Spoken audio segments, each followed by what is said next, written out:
Good morning, everybody, and welcome to Coffee with Scott Adams. It's the highlight of your life, and today it's even better with an improved microphone for at least the locals platform. The rest of you already had the good microphone, and everybody was jealous. Now everybody's got a good microphone, and everything's good. And if you'd like to take this experience up to levels that nobody can even understand with their small human brains, all you need for that is a cup or a mug or a glass, a tankard, chalice or stein, a canteen, jug or flask, a vessel of any kind. Fill it with your favorite liquid. I like coffee. And join me now for the unparalleled pleasure, the dopamine hit of the day, the thing that makes everything better. It's called the simultaneous sip, and it happens now. Go. Oh, that was good. Honestly, it's not always good, even when I say it is, but this was actually really good. And I think that's telling you that the day will be amazing. So yesterday I saw a news story, and there was a black gentleman who was the subject of the news story, and I couldn't help but note that his last name was Mayo, Mayo. And then I thought to myself, that's not really funny. It would just look like a racial comment or something. That's not really funny. But, my mind is always looking for patterns. So I just saw, Mayo. Within minutes, I saw another story in the news about something called Mayo. And then within an hour, I saw a third story about Mayo. There were 3 Mayo related stories in the news at the same time. Now, it's only because I noticed the first one, right? That's how that works. If you notice the first one and then the other ones just come online because you change your filter. I think that's what's happening. But if you see, let's do this test. If during the day you notice something about Mayo or mayonnaise or the Mayo Clinic, just remember I told you you're going to notice it. So this will be a little test. It's called reticular activation, meaning that once you've seen something, it becomes part of your filter and you see more of it. All right, Apple has released this Apple Vision Pro. It's glasses for virtual reality. And the first reports are coming in. Apparently this thing, some say, weighs close to 1 pound. And people's necks are getting tired after half an hour. Does that surprise you? That people aren't delighted wearing the glasses? Well, I'm going to give you a little preview. If you were subscribing to the Dilbert Reborn comic on Locals or on the X platform, you would know that Wally is going to get some of those Apple Vision Pro glasses. He's going to try wearing them in the office, and his boss is going to say, Wally, you're not allowed to wear VR glasses during meetings. And Wally's going to say, they're prescription. And then the boss is going to say, you can't tell me I can't wear prescription lenses. Yeah. And then from there on, Wally will never have to pay attention in a meeting again because he's got prescription VR glasses. Yeah. It's allowed under the Disabilities Act. Well, as you know, Argentinian President Milei went to the World Economic Forum, and he basically, let's see, how did they put that in the news? The way they worded it delicately was, they took the entire philosophy of the World Economic Forum, he balled it into a little ball and shoved it up all of their asses. No, they didn't say that, but that's what it felt like. He basically said collectivism in all its forms creates poverty, and you guys are all about collectivism. He said that at the World Economic Forum. Now, I was already inclined to like him, and I was liking him a lot, but it was still platonic. Now I would just do him. I'm hetero, but God damn it. Stop making me love you this much. It's starting to get physical. I can't even control it anymore. How much do you love the fact that he just went to the WEF and just laid him out? and then left. Well, he's probably still there. Well, there's another part of that story that's equally interesting. So he did his speech in his native language, and it was quickly translated. So we got to watch the speaker as well as the translation. But David Sachs was posting today on X. There's a version in which they use the AI app HeyGen to rework his speech so that it's perfectly in his voice, but in perfect English, and even his lips match. Oh my God. Now, I keep telling you AI is not as impressive as you wanted it to be. And I still say that, but mostly in terms of the intelligence part. The part where AI just solves what I'd call a basic computer problem, a translation.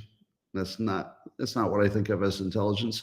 But with the AI stack, apparently you can do these basic technology things 100 times better.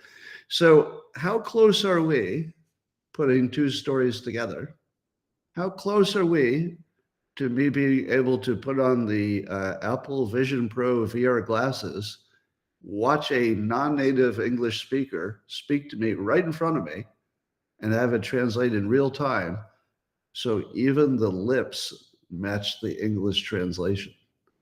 1 year? I say 1 year maximum. At the most 1 year, because there's going to be a delay. So probably has more to do with how much of it they can process locally, right? That would be the big variable. It's just how local it is. If they have to go to the cloud, there'd be just a little bit too much latency, I think. But if they could do that locally, oh my God. And I think they can. I mean, I think that's actually a thing that can be done. Anyway, collectivism leads to poverty. Collectivism in all its forms. Now, how do you define collectivism? It took me a while to figure out, okay, is that the right word? So collectivism, as I understand it, maybe I have the wrong definition, is where people are working, together as opposed to individuals pursuing their own best situation. Is that what collectivism is? Just the forced working as a group instead of the free market allowing you to work individually? And I would say that socialism is a subset, but just one subset of collectivism. Am I right? Collectivism is the bigger group. Socialism would be just one of those examples of it. Communism would be a different one. Yeah. And then, a lot of things that we do, like socialized medicine, would be collective, although I'm not terribly against that. All right, so Matt Walsh is proclaiming the lack of value in therapy. Now, a lot of people have been saying that, especially conservative leaning people, that going to therapy is a waste of time. Now, I remind you, because this is the smartest audience in the world, that whenever anybody makes, and this is really universal, when people make comments like something doesn't work, or these people are like that, or this group does things like that, they never mean everybody, right? So when Matt Walsh says, therapy is usually a waste of time, he does. I haven't asked him, but just a reasonable interpretation is, it doesn't mean everybody every time, right? That it never works under any situations. I think that'd be too far. And I don't believe that Matt Walsh believes that. He's just using ordinary way of talking. And when you talk in an ordinary way on social media, somebody's going to misinterpret you. Anyway, David Sutcliffe, you might recognize him as being an actor whose face you'd recognize, but he's transitioned in the last several years into a therapist. So he's a trained therapist. I mentioned on a show that I saw him doing a on camera, I'm not sure if it was therapy or just a conversation with Andrew Tate. And I was so impressed just with the entire show of it. I mean, just something to watch how therapy could work or what the techniques are. It was just fascinating. So anyway, tying this together. So after Matt Walsh said some bad things about the value of therapy, David Sutcliffe weighed in the comments, and he says he challenges him to an on-camera therapy session. Wouldn't you like to see that? Now, I don't know. My guess is that Matt Walsh doesn't need any therapy at all, because that's his starting point. His starting point is probably don't need any. I can handle it myself. Now, I don't know if that's what he's thinking, because I'm no mind reader. But I hope that Matt Walsh takes him up on this, because this feels to me like it would further both of their arguments. And my interpretation of their arguments, which is always dicey, it's always dangerous when you're interpreting somebody else's argument or summarizing it. So I hope I'm doing it right. But my interpretation would be Matt Walsh says it's mostly a waste of time. And I'll bet it is, mostly. That's my own observation. But I would agree with, especially after watching him in action, David Sutcliffe. If you watch him for 5 minutes, you're going to say to yourself, okay, even if I don't like therapy, I feel like I would have paid for that. You know what I'm saying? Like you watch David Sutcliffe talking to Andrew Tate for 5 minutes, and you would say to yourself, okay, I would pay for that. So I hope it happens. It'd be great. I told some of you that Brian Romelli, who's an AI expert, who's building his own AI models locally, things you can run on your own machines and all kinds of interesting AI experiments. But one of the things he's doing is he's training his own AI from scratch and not using the same kind of training sources that the well-known AIs are using. Now, obviously, there's a limitation to using, let's say, the general current body of language in the world, because you're going to end up with a modern version of, ethics and way of operating. In other words, it would be biased toward how people act in 2023 or whenever they got the data. So one of the things about our earlier American experience is that people had different attitudes, and it was more of a can-do, let's make this happen, go to the moon, greatest country. So there were some advantages to our earlier American point of view. So one of the things Brian's doing, and again, I may be mischaracterizing it a little bit, but the basic idea is he's using non-standard data to train his AI. And among them, he talks about getting access to a huge trove of science fiction magazines and comics in the public domain. So now he can train it on like this 50s science fiction stuff, which will be fascinating to see how different it would be than something, that using more generic sense. But the interesting part is I offered to him that he could use all of my published materials to train his machine. Now, as you know, it's going to be a minefield that the AIs that are being developed, they might get sued. They're already being sued by authors. So the hard part will get permission. If you wanted to train your AI, you have to use public domain stuff like Brian is doing. Go back in time to get enough public domain. Or you get permission.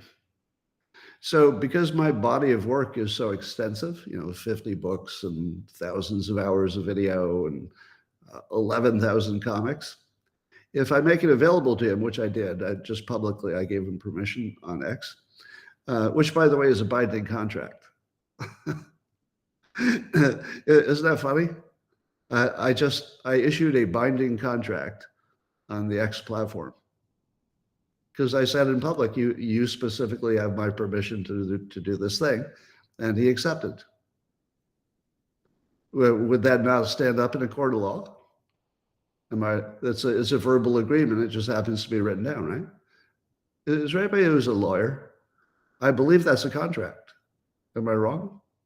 It's not signed, but it's the identities of the people is obvious. The intention of the people is obvious. It's in writing. We have an offer and an agreement. I believe I did a legal contract on tax, right? Yeah, it could be used in court. Now, it's not bulletproof. That's why you get a lawyer, but I don't think there'll be a problem. Anyway, so my pattern is now my pattern, as in the pattern of my thoughts. In theory, if Brian uses my material, would become part of at least one permanent AI pattern bank. So it wouldn't necessarily be reproducing my writing and personality per se. It's just that my patterns would be in there. So that would include things like talent stacks being better than being just great at one thing, things like systems being better than goals, things about how I write humor, things about my opinion, things about persuasion.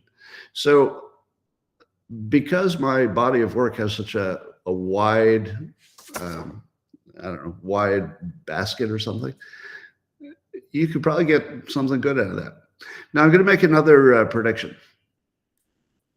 We're all worried about how AI will perform ethically, meaning what if AI goes rogue and decides to kill us all to make more paper clips, the usual experiment. And I don't know if anybody's come up with an idea yet how to give ethics to a computer. Has anybody done that? I mean, obviously they tried. Obviously, lots of people are working on it, even as we speak. But let me give you my best suggestion. And maybe it's a stopgap until we can do better. If I wanted to make AI act ethically in all situations, knowing in advance that there would be lots of gray areas and new situations that I couldn't program directly, it would be easy to tell AI, don't murder, because murder is well defined. Don't steal, well defined. But there are lots of gray areas in ethics, right? That's why it's not cut and dry. So here's how I would solve the gray areas. I would program my AI to imitate the character of an actual living person. Now, not any character that nobody knows about, what they do in their private life, but what the public record says about that person's character, right? Now, let's just pick a person. Yeah, pick Jordan Peterson. Pick anybody who you believe would make the right decision when nobody's watching. Pick people you believe would make the right decision when nobody's watching. I'm seeing some names go by. I'll just read them. Somebody said Brett Weinstein. I agree. I mean, I don't know him intimately, but everything I can see about Brett would suggest he would always prefer acting ethically, and he would do so when you're not watching. Ben Shapiro, Thomas Massey, these are interesting names. Like, I don't disagree with any of this. There are a few I'm not going to read that I do disagree with. Mother Teresa is actually an edge case. Yeah, Mother Teresa, you could imagine you Billy Graham's if you wanted to go religious. That would give you another problem. Michael Schellenberger, I believe he is completely honest privately. Vivek, Victor David Hansen, yeah. So Lee Zeldin, Naval, yeah, these are really good names. I see Jack Posobiec, and I agree that he's going to tell the truth in private as well as public. But you want to stay away from the overtly political people who are in the realm. Yeah, I think I would avoid anybody who's getting a paycheck for talking about politics, which would probably include me as well. Yeah, but that's the way I'd go.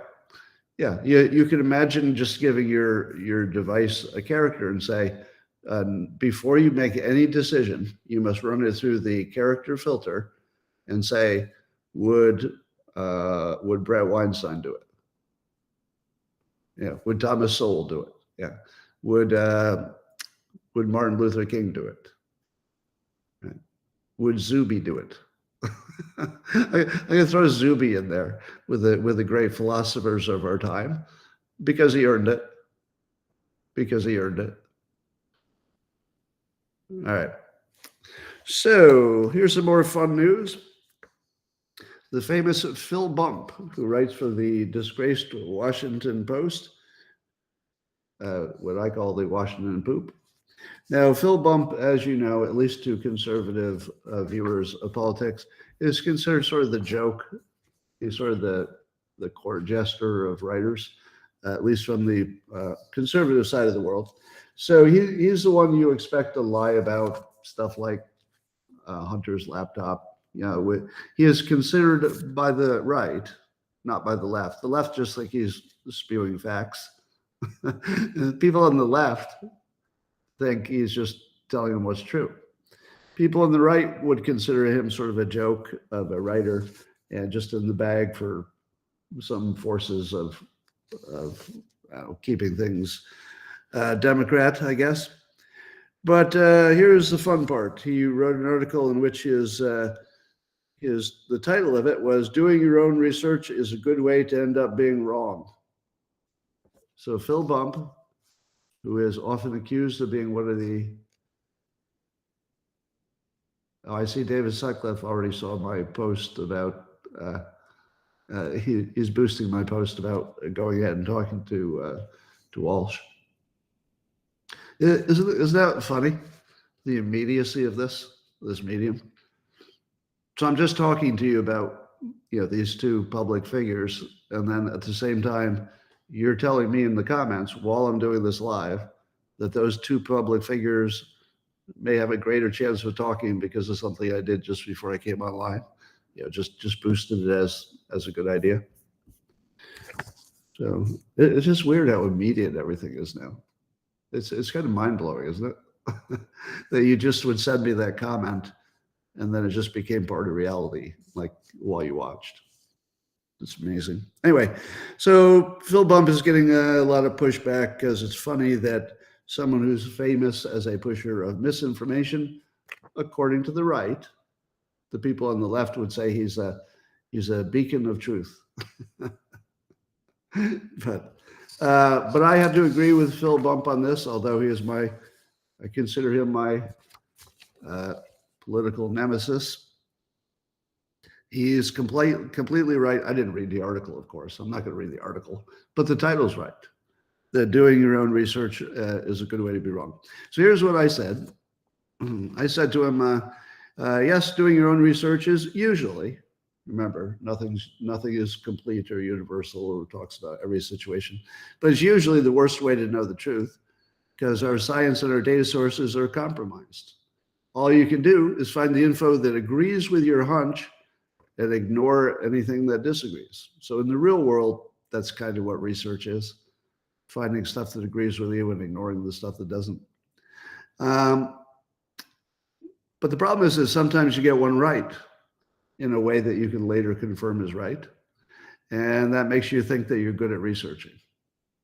The worst thing that could happen is doing your own research and then later find out you're right. That's the worst thing that could ever happen to you, right? Doing your own research and later you're proven right. You're in trouble because you're going to think you were right because you did your own research. No, a lot of things are just binary. There are going to be people who say, yes, that's true, and people say, no, it's not true, and there won't be much in between. Somebody's going to be right, and when they're right, they're going to say it's because they did their own research. Because remember, both sides are doing their own research, but only one of them is going to be right. So how do you explain the other side who also did their own research, but they're wrong? It would be absurd to say that doing your own research is a way to find truth when people doing their own research come to opposite conclusions permanently. So I went on and I said, our experts are corrupt and lying. They're mostly corrupt and lying. And most of the public still thinks that something called a meta-analysis is valid. And that's just one example. Imagine doing your own research, but you think that meta-analysis is valid.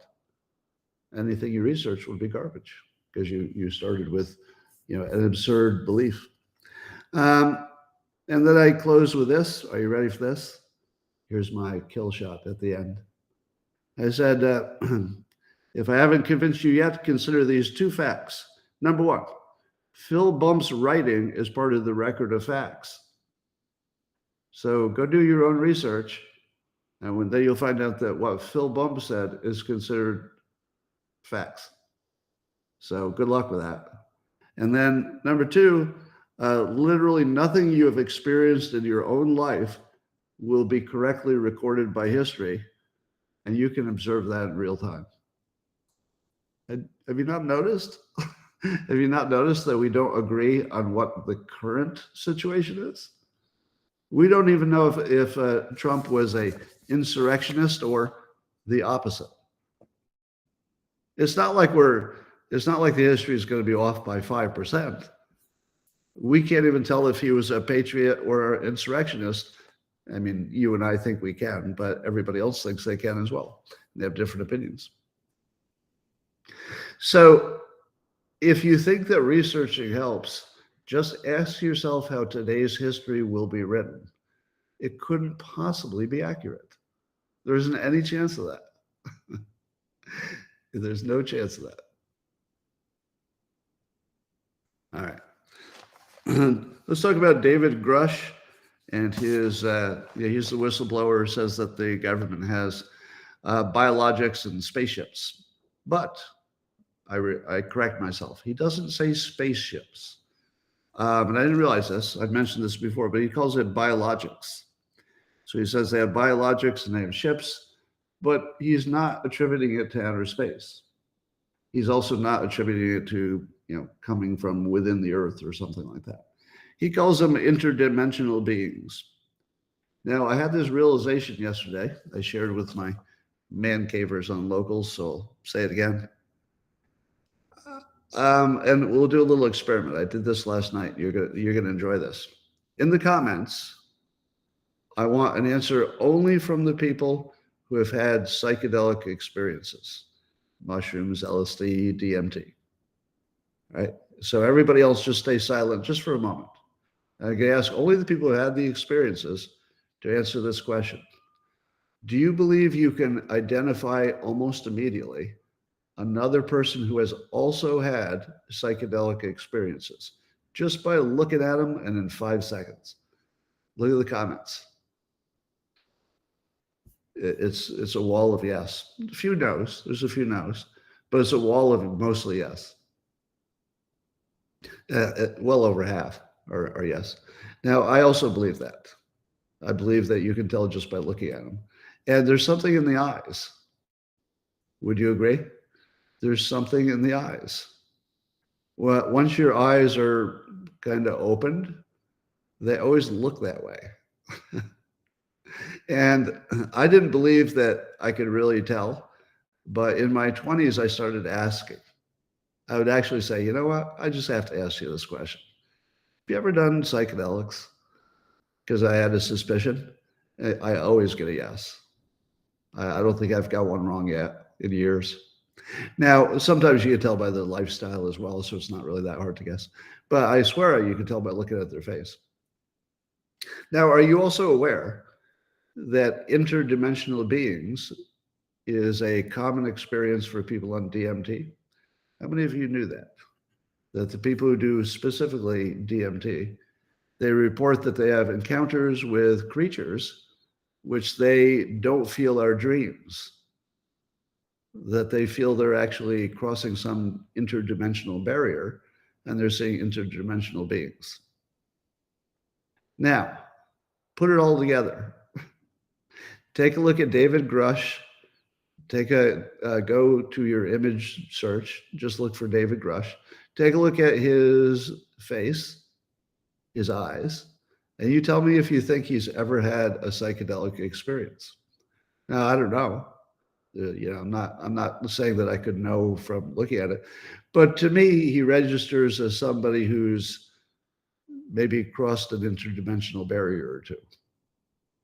And then you have to ask yourself, has reality and interdimensional awareness merged with some people? Are there some people who can live forever in both worlds, having visited the other world once?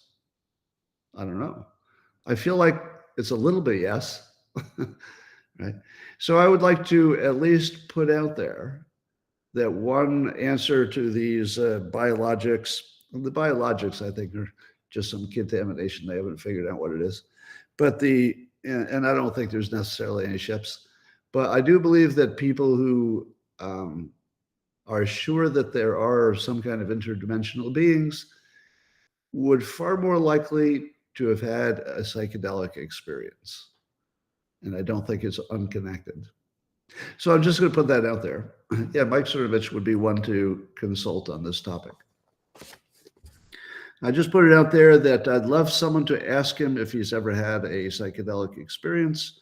And I'm not, again, I'm not judging him. I want to make sure that's coming across. I'm not judging him. I'm saying, wouldn't you like to know that? That feels like an important thing to ask. And I wouldn't trust Congress to ask the question. So maybe there'll be some podcaster who someday asks them that. All right, here's another funny thing. Do you know what Phil Bump's wife's first name is? China. Her first name is China. Yeah.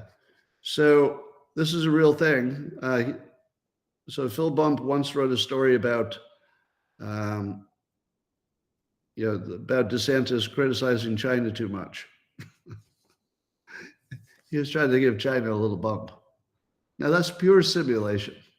How in the world is Phil Bump's wife named China? China Bump. That just feels like too big of a coincidence. Yeah, and I think she spells it with an I, not a Y, actually. So even more entertaining. Well, now more of what I call backwards science. Backwards science. There's a study that says that people who can dance are generally more capable at work. Good dancers are more capable at work, and they have better attendance. Huh. Let's see. What could be behind that? So people whose bodies work so well that they can dance have better attendance, less absenteeism than people who can't walk and can't dance. I feel like dancing is a signal of good health. Well is a signal of probably genetic, quality, I would think. Now, I'm a poor dancer, so I don't mind saying that other people who can dance probably have some genetic extra thing I don't have. Right. Hockey players can skate better than they dance. Okay.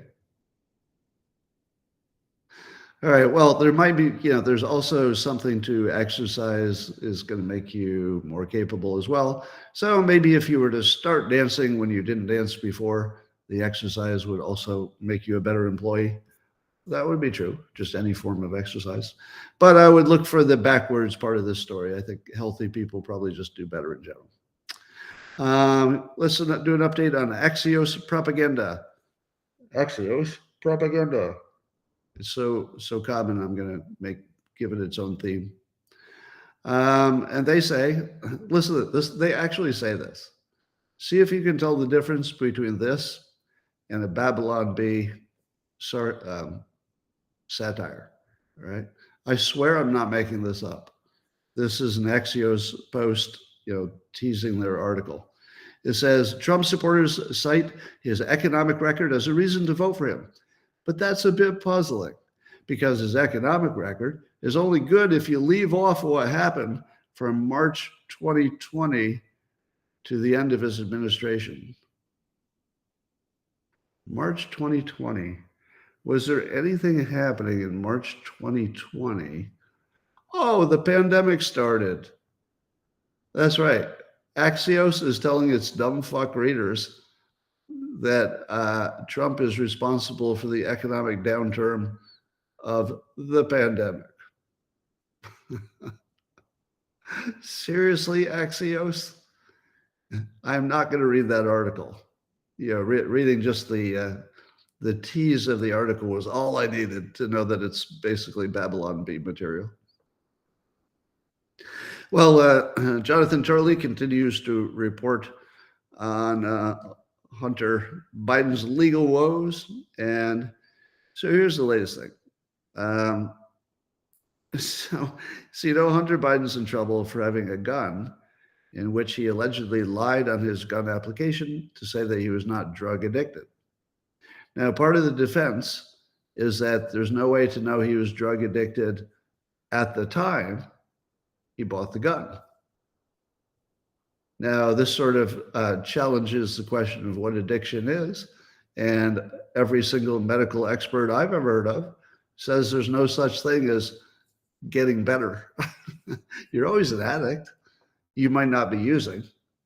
Yeah, we should make that distinction. You could be an addict who's not using, but you're not an addict. So I'm not sure exactly how that question is phrased on the gun application.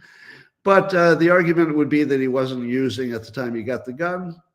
The problem with that, it's going to be a little awkward. The pouch that the gun was found in, and I guess the widow of his brother that he was dating is the one who threw it in the garbage. It was, the pouch was covered in cocaine. So that's going to hurt his, I wasn't doing drugs at the time I owned the gun. I was just rolling the pouch in cocaine. Did you put any of the cocaine in your body? Oh, no, I wasn't using them. I was just rolling my gun pouch in cocaine. Well, why were you doing that? Well, can you explain why you were rolling your gun pouch in cocaine if you weren't using cocaine? And then you know what the right answer would be? Here's the correct answer to that question. With all due respect to the court, there's nothing I did for 5 years that made any fucking sense. No further questions. The addict defense is pretty strong, you know, except if he's an addict, he goes to jail in this case. But if, anyway, I guess I made that point. So I continue to say that I am not anti-Hunter Biden on the gun question. If he broke a law, I suppose the system has to do what it has to do. But I'm just too pro Second Amendment to think that you can't have a gun because you're an addict. So I guess I disagree with the law more than I disagree with Hunter. I understand the law. I understand why it's there, but I'm not comfortable with it. Well, Iran and Pakistan are at war, but I don't think you have to worry about this one. So apparently, Pakistan Air Force launched a strike on Iran because Iran had launched a strike on Pakistan. But it wasn't the governments fighting each other. Here's the weirdest part of the story. They were both attacking the same group, but in different countries. So apparently there's this group called the Baluch. I guess it's a separate ethnicity. They exist both in Iran as militant groups and in Pakistan. So Iran attacked the Baluch militants in Pakistan, and then in response, the Pakistanis retaliated by attacking the Baluch militants in Iran. So is this likely to escalate into a big war when it's two countries who both want to kill these Baluch militant groups? I feel like it's just two countries that want to kill the same bunch of people.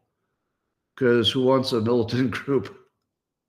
So if you're worried that this is going to escalate, I don't see how it could. They basically are agreeing with each other, and you know, of course, they don't like that their sovereignty is being penetrated, but they don't really give a shit about the Baluch militants, I don't think. So I don't think this has really the potential to blow up because it's not starting as something that's likely to escalate. Now, there might be more bombs going back and forth, but it doesn't look like they're going to land in Tehran. You know, it looks like they're going to just target these groups. So James O'Keefe found this big, big facility down by the border called Elitist, and it's funded by a shadowy group of people that it's hard to know where their money is coming from, but some of it allegedly comes from the U.S. government.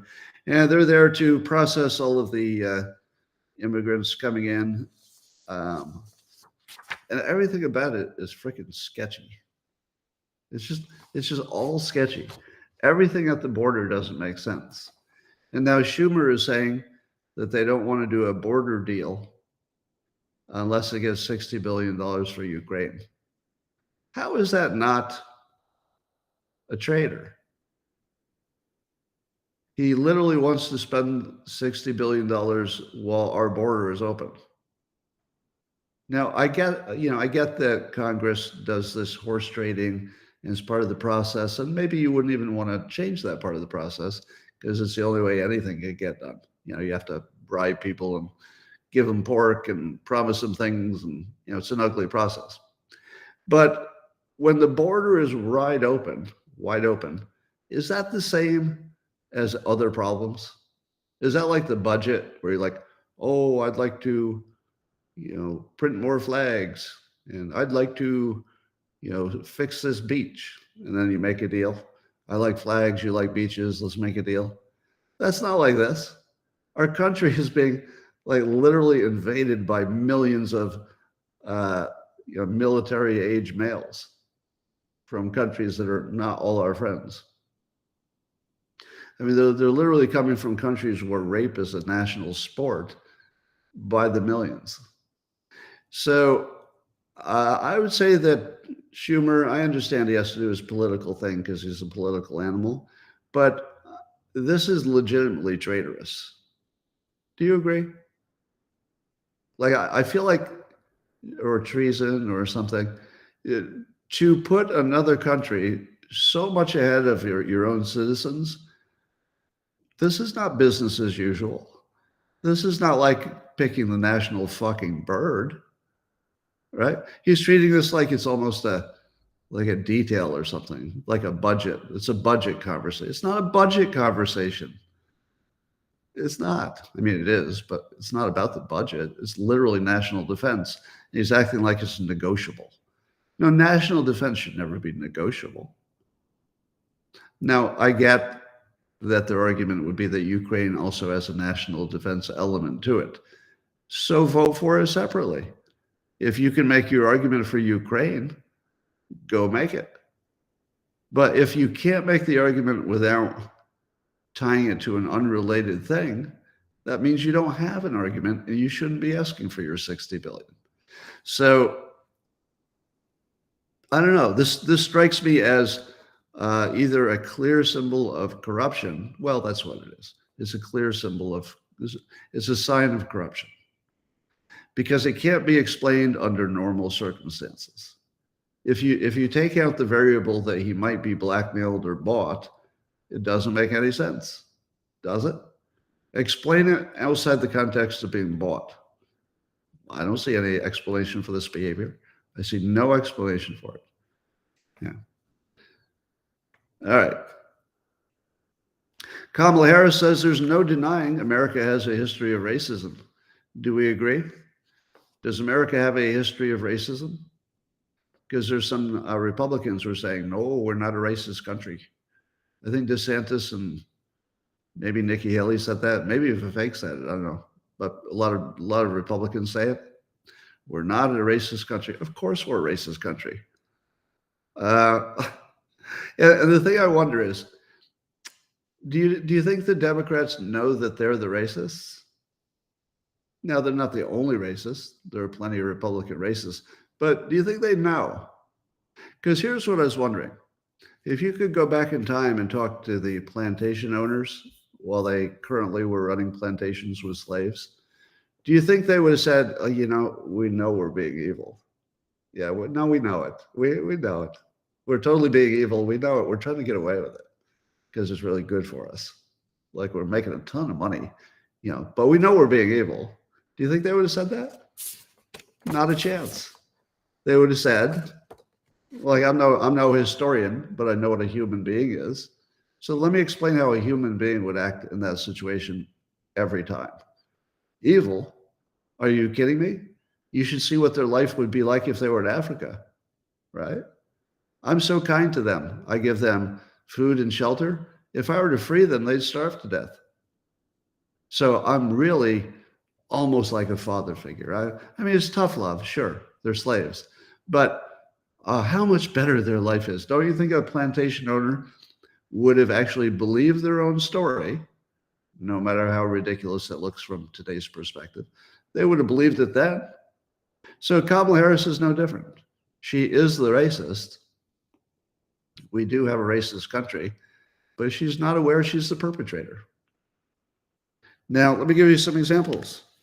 Today, we learned that Daniel Penny, the Marine veteran who accidentally killed a guy on a subway, trying to keep that guy from maybe hurting other people, the judge has denied the request to dismiss it, and he's got a $200,000 bail in New York City, where nothing is a crime, unless you're a white guy.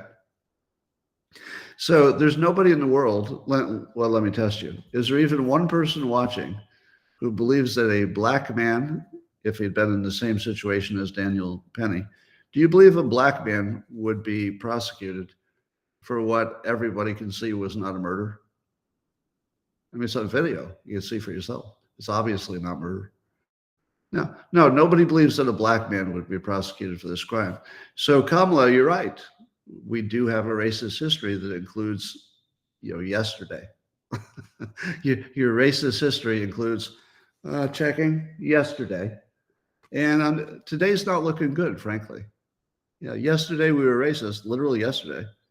But I'm not feeling good about today. I feel like there might be more of it today. All right. Here's a little more. So there's an account I follow on X called Amuse. I talk about it a lot. It's a good follow. So look for @Amuse. Now I'm just going to read what Amuse said about trying to get a job. So Amuse was doing a phone interview for a new job in looks like a tech position. And here's what he said. I'm in the market for a new job, and I was referred to a startup that has raised $500 million in venture capital regarding a CRO position. It is a great fit based on my background. The first question the HR person asked was about my identity. They need a, quote, diverse candidate. When I explained I was a straight white male, I was told that I didn't meet their requirements. Without any hesitancy, the hiring representative explained they had a mandate to only consider candidates that were people of color and or members of the LGBTQ community. In the old days, the HR department would at least pretend they weren't engaging in illegal hiring practices. Today, they don't even seem to realize what they're doing is a violation of the law. Plantation owners. I previously joked that I was going to become a non-binary so that I'd qualify for participation in our new society. I'm seriously considering it now. All right. How many times would you have to have that experience before you identified as gay? For me, it's one. It's one. I would never put myself in this situation again. Now, I'm in a lucky situation. I don't have to apply for any jobs. But if you put me in this situation, oh, I'm gay as fuck. I'm going to be so gay. I will suck a cock in the interview. I'll blow the interviewer for that. No, I won't. I'm just kidding. But I would identify as gay. I would identify as black. I would sit right in front of them and tell them I was Chinese. No, I wouldn't say Asian because that would hurt. They don't like the Asian American community. But I would say I was black. I would sit right there in front of them and say, yeah, I'm black. I would make them tell me that I can't self-identify. But I would never put up with this bullshit twice. I don't know what your limit is, but my limit is once. This is going to happen to me one fucking time. I mean, I would try it without any tricks the first time. But after that, no, I'm going full bullshit after that. You do this to me, I'm going to lie like a fuck. And I'm not even going to think twice about it. And by the way, if you build an AI after that set of ethics, it'll be a good AI. Yeah, you'd want your AI to do exactly what I just said. Don't put up with racism. Do whatever you have to do to thwart it. In fact, I think every white male should be identifying as black immediately. Now, remember I told you I registered as a Democrat? And everybody said, you stupid guy, why'd you do that? Because I know you like Trump and you like Vivek. Why would you register as a Democrat? You ready? You're on a list of people they're going to go after. Why do I want to be on the hit list? When they go after your guns, do you think they're going to go after the Democrats first? No, they're going to look at your political registration and they're going to go to your house fucking first. If you're going to lose your gun, it's because you're a dumbass who said you're a Republican. Why? You need to hide that shit right away. Now you can register for the primary or whatever, and then just unregister as soon as you can. But you need to get off that list. You can still act the same, but don't get on the list. They're going to use that to come for you if things get worse. It's not a prediction. It's a risk, sort of a risk management thing. Don't put yourself on the please take my guns first list. And most of you have. That's an error. You've got to take care of your safety. You're not even protecting your family if you're doing that. You need to register as, well, independent, I don't know. Might help. But if you register Democrat, I guarantee they're going to your house last. Am I wrong? Tell me I'm wrong. Disagree with me. Go ahead. Disagree with me in the comments. It is a fucking mistake to be on the take my guns first list. Don't do it. In fact, joining the NRA to me is suicide. It's suicide. The NRA is literally a list of people who have guns. Why in the world would you own a gun and put yourself on that list? Now, I suppose if they could find you just because you registered to buy a gun. But I imagine there are plenty of people who have NRA membership who maybe don't have a registered gun, but they're on a list. They're going to go there first. All right, here's my other suggestion. Apparently Amuse recorded the interview. Now, I don't know the legality of that, but I would suggest that white men, when they go for job interviews, should wear a body cam and disclose it. Say, hi, I'm wearing a body cam because I'm a white male, and it's just part of my process now to stay safe. And then ask them directly, what is your identity versus merit philosophy? And just make them say it. Make them say it on record. Now, they probably wouldn't interview you. They say, get out of here. But somehow we're going to have to figure out a way to call out the bad people. Now, I would love to see a list of Fortune 500 companies and others who will say specifically that they will value merit first over identity. I don't mind if they include identity, but I need a specific statement that it's your first filter. And then if identity is important to you, go ahead. But don't you think we need a list? Because I would never apply for a job that wouldn't say that directly. If you can't say merit first, but we also like to have diversity, which I do too. If you can't say that directly, I don't want to even apply for a job there. Harris is talking about the conservatives are bad people for banning our books. So do you think history is real? So Kamala thinks that they're banning books, so we're losing our history. What exactly are the books that are getting banned? The history of teaching children how to jerk off? Because that's the sort of book that's getting banned. Although that would have been a helpful book when I was a kid. I hate that I had to figure it out myself from listening to my friends Brian and Eddie describe what they did in the treehouse. Sorry, Brian and Eddie, but you taught me everything I know. Boy, was I surprised. It does what? I remember the first time somebody said, yeah, if you just keep pulling on it, like something comes out. I was like, what? What are you talking about? You mean like pee? Oh, my eyes were open that day. So thanks, Eddie.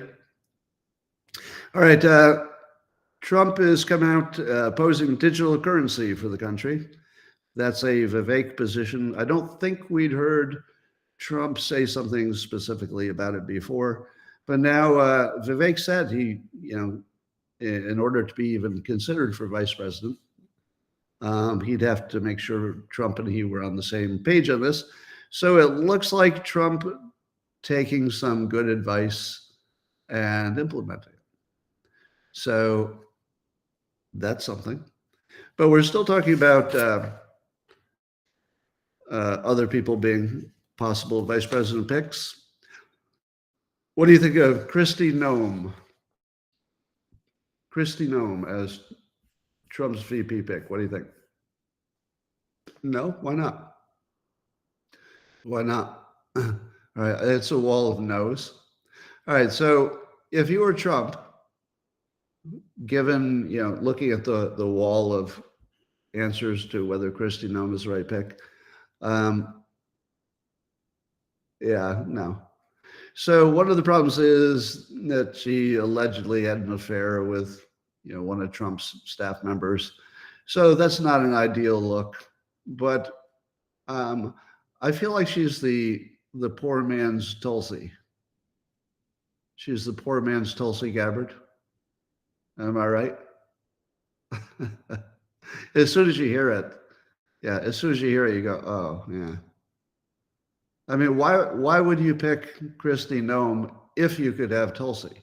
I don't know that you could have her. I mean, I'm not saying she would say yes to it, but those don't seem like in the same class to me. Yeah. So I don't get a sense of strength from Kristi Noem, and that's my issue. Trump is all about energy and strength. More so than passing the fact checking, and that's worked well because energy and strength are really persuasive, attractive qualities. So if I look at energy and strength, I don't see Kristi Noem, who looks like a stiff wind would blow her away. Like I want somebody who, if the mainland of the United States was attacked in a Hamas-like attack, which house would you rather live next to? They both have guns, right? They both have guns, I think. I mean, as far as I know, she hunts. I think I'd want Tulsi, protecting my house. I don't know. I just feel like I would. But they both have guns. How about let's see? Well, somebody else was suggested. Is there anybody else you're thinking of? How about Elise Stefanik? Elise Stefanik. Do we like her? I don't know enough about her. I'm saying yeses and nos. Yeah, I don't know. She's very much in alignment with him politically.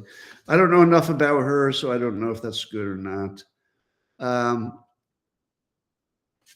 My first choice for Vivek would be any job that doesn't bog him down doing bullshit.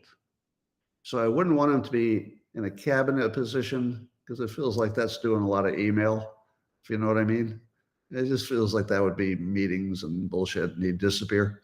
You don't want to Pete Buttigieg him, right? You don't want to think you're doing him a favor, but he just disappears into the bureaucracy. I'm not sure you want him to be vice president, because then he's going to be overseas at funerals and, just more bullshit, just stuff that he doesn't need to be part of. And sooner or later, it would turn into some fight between Trump and him about, anything.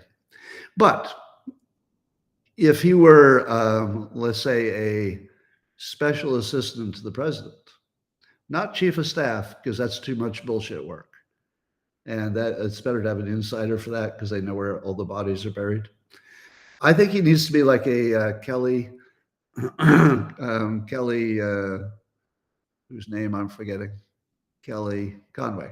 Yeah, I think he needs to be a Kelly Conway, because Kelly Conway was, I think, not bogged down by bureaucracy. Didn't have to fly to any funerals, and was pretty much always available to be in Trump's ear and probably was really, really helpful, my guess. Just based on seeing her on TV, I think she was probably one of the most helpful people in his administration. So I think that's the kind of influence you want Vivek to have. I think. Because if you tell me, give me raw Trump all the time, nobody's influencing him, it's just raw Trump, even I'm scared of that. not because he would do anything that's, intentionally dangerous, but because he's the type of personality who needs, he's a yin who needs a yang. Like he needs a Kellyanne Conway, because I'm pretty sure she could give him the straight answer, not the keep my job answer. Don't you feel like she gave him real answers, not bullshit? He needs that. And I think Vivek is that times 10. Tim Scott is just too on the nose. I don't know. It just seems too obviously pandering to be the right decision. If you pick Vivek, nobody thinks it's because he's brown. Am I right? There's not a single person who would say, you picked Vivek because he's brown. Not a single person would say that, because he's so obviously, brings the weight, like he brings the real deal. But if you pick, Ben Carson or Tim Scott, you're going to think that was identity first. And those are both very capable people, but Vivek is a different level. They're not comparable in terms of their capabilities or even close, but they're very good. I have only good feelings about Tim Scott, and Ben Carson's a good guy. I just think he's a little too old. He's not the right choice. DeSantis would be just another. He would just be Trump light. I can't see that happening. Doesn't seem like a possibility. Well, in other news, scientists can use magnets to change your mind. So they can put magnets around your head, and the magnetic field will cause you to change your feelings about everything from immigration to other things. So you can change your strong political feelings by putting a magnet near your brain.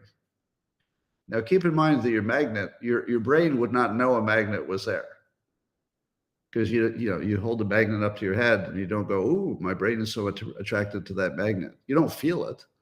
So that's why it's so creepy. Is basically brain control from an external source that would change your entire opinion about whether to be tough or loyal or just really basic stuff. Now, what the science left out is that your free will can completely control this. So you put the magnets up to me, and even though you would say, well, Scott, it's just physics. It's just a case of physics. It's just changing your brain structure or changing how it operates chemically, maybe. And so it's really a different machine, because the magnets turned it into a different device, essentially. So your free will isn't going to make any difference, to which I say, oh, no, you don't understand that my free will is independent of physics and science. It's magic. And therefore, it can overcome these magnets. Right? No. Free will is a ridiculous concept. And if you can change somebody's opinion with a magnet, it means that cause and effect is the only thing that makes your opinions. You don't have your magical soul coming up with your own special opinions. You are assigned your opinions, for the most part, from the media. And then beyond that, it's just physics, cause and effect. And that's it. That's the whole story. There's nothing left out. All right. Texas continues to get some pushback from the federal government, because Texas wants to control its own border, at least in the Shelby Park area. And the government's trying to get the courts to make them stand down. Well, that's that whole story. Not too interesting, but I do like the fact that Texas has some fight in them.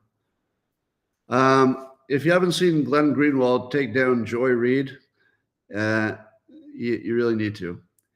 So Joy Reid and Rachel Madnow, I call her. You call her Rachel Madnow. I forgot her real name, but I call her Rachel Madnow. Now, everybody who's saying mad cow, you are doing a worse joke than mine. So everybody needs to say mad cow because we got a lot of NPCs. Get it out of your system. Just say mad cow. Go ahead. Go ahead. Say it. Mad cow, mad cow. No, mad cow is not as funny as Rachel Madnow. Let me explain why. Because the racial and the mad cow don't really fit together. They would just be two different things. But if you're racial and mad now, it says that the thing you're mad now about is always something racial, and it always is. Now that's actually good. So racial mad now, much better. Mad cow is funny, but it doesn't get you as much. It's not as deep. All right, but it's also funny. So Glenn Greenwald, goes after them for just being ridiculous clowns. But I believe that there's something different happening with Joy Reid and Rachel Madnow that's not the same as what's happening with other people. If I watch Adam Schiff disagreeing with me and saying some stuff on TV, I never think he's mentally ill because he doesn't really look it. He just looks like a liar and a weasel. If I see Eric Swalwell saying stuff that sounds ridiculous to me, I never think he doesn't know what he's doing. I think he knows exactly what he's doing, and he's not mentally ill even a little bit. You might not like him ethically or politically, but he's not mentally ill. He looks like he's perfectly functioning. But then I turn on, Lawrence O'Donnell, Rachel Madnow, and Joy Reid, and I don't get that vibe. I don't get the vibe that they're completely aware that they're just political creatures who are lying to us for effect. They actually seem mentally ill. Now, I'm not saying that with any hyperbole. I mean this to be purely medical. To me, they present as literally mentally ill. Now, let's take somebody else on the network, because you're going to say, and you should, Scott, it's just because you don't like MSNBC. No. If I'm watching, Ari Melber, he's there, right? That's MSNBC. I don't say he's crazy. He doesn't look crazy. If I see Chris Hayes, I disagree with him, but he doesn't look crazy at all. He just looks like he has opinions. But Lawrence O'Donnell does look mentally ill. And I'm not even sure about Joy Behar. I'm not even going to say Joy Behar looks mentally ill. I think she just has a team. She just looks like a team player who, just says everything for her team. And I think on some level, if you were to talk to her privately, I think on some level she knows what she's doing. So I think she's closer to a Schiff than a mentally ill person. Now, of course, I'm not qualified to diagnose anybody. Now, Ana Navarro doesn't look crazy to me. Ana Navarro looks political and like she's on a team. She doesn't look crazy at all, in my opinion. So the question is, can people identify mental illness by looking at somebody? I feel like not only can we, but it's really built into our biology so that we can avoid mating with them, right? So you can spot a lack of symmetry in somebody, which is a signal of genetic imperfection. But I think you could spot illness. That's been tested. People can spot somebody who's not feeling well just by looking at their face. But I think mental illness is like right there. And Rachel Madnow just looks mentally ill, as does Joy Reid and Lawrence O'Donnell. Anyway, that's fun. This is what Glenn Greenwald said. Talking about Joy Reid, I think. He said, anything she doesn't understand, and it's a long list, she defaults to blaming racism. Now, I'm paraphrasing. He didn't say those exact words, but that's pretty close. That does seem actually accurate, that anything she doesn't understand, she blames on racism. Now, we can't read her mind, so we don't know that's what's going on in there, but it's a funny characterization. All right, ladies and gentlemen, that was all I had prepared for today. Good timing. Is there any topic I missed that you're just dying to hear me weigh in on? All right. Can you talk about persuading for a three-way? Yeah, I can talk about that. Persuasion for a three-way is actually fairly easy. Would anybody like to know how to do it? Yeah. You find three unusually attractive people, and you're done. That's pretty much all it takes. I've never had a three-way. I've never had one because I'm not one of the three attractive people. If I were like seriously good looking, I'm sure I would have had a few. Sure, I would have had a few. But no, it's not really a persuasion problem. It's a little bit more, are you so hot that people will have sex with you even if somebody else is doing it at the same time? All right, I'll just take half of you. Look, I need one breast. Like, it's better than anything else I'm doing. I just want just one breast. The rest of you, have fun. I just one. Yeah. All right. Yeah, and whether it's an extra male or extra female. That's the other easy way to talk your spouse into a three-way.